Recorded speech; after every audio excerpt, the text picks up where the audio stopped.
सकाळचे 6:30 वाजलेत. आम्ही प्लॅन केले धनकवडीला जायचं पुण्याला.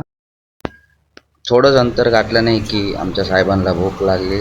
नाश्त्याची चटक झाली. नाश्ता करायला थांबलो आम्ही या ठिकाणी. बघू काय ऑर्डर देतात काय.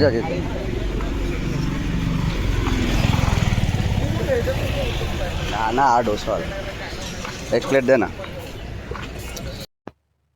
आमच्यातला एक पिकअप पुढे होता, त्याला सोडून आम्ही नाश्ता केला. तर साहेबांना राग आलाय थोडा. तासाभराच्या प्रवासानंतर ठाण्याहून आम्ही मिसिंग लिंकच्या जवळ पोहोचलेले आहोत. हा पहिला बोगदा मिसिंग लिंकचा. मस्त.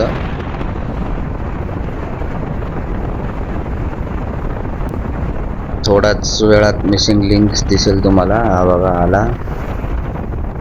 खाली पूर्ण दर्या आहे आणि पुढे जो बोगदा येणार तो टोटल 9 किलोमीटरचा बोगदा आहे. 9 ते 10 किलोमीटरचा. खूप टाइम जातो त्या बोगद्यामध्ये. आणि हे पोचलो आम्ही धनकवडीला, पुण्याला. जय शंकर महाराज. दोघांची श्रद्धा बघा. फुलं घेतलीत चाफ्याची, गुलाबाची. त्याच्यावरती गणपतीची मूर्ती आहे भली मोठी. हे आतमध्ये एंटर केलंय आम्ही. इथे चपला ठेवण्याची सुविधा आहे मस्तपैकी.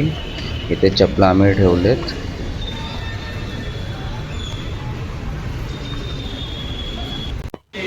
इथे शंकर महाराजांच्या वस्तू आहेत, जशा तशा ठेवलेल्या आहेत त्या. इथे प्रसाद भेटला जातो एका वाटीमध्ये.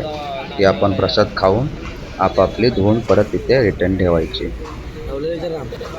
काय आपण श्रीनगरच्या मंदिरात बसलेलो, एक माणूस बसलेलो. कोण रे? श्रीनगर हा. सगळं झालं. आम्ही बाहेर कॉफी पिलो. कॉफीची चव एवढी भारी होते ना. दूध आहे की पाणी आहे समजत नव्हतं. हे महाराजांच्या पादुका आणि त्यांचे फोटो काही.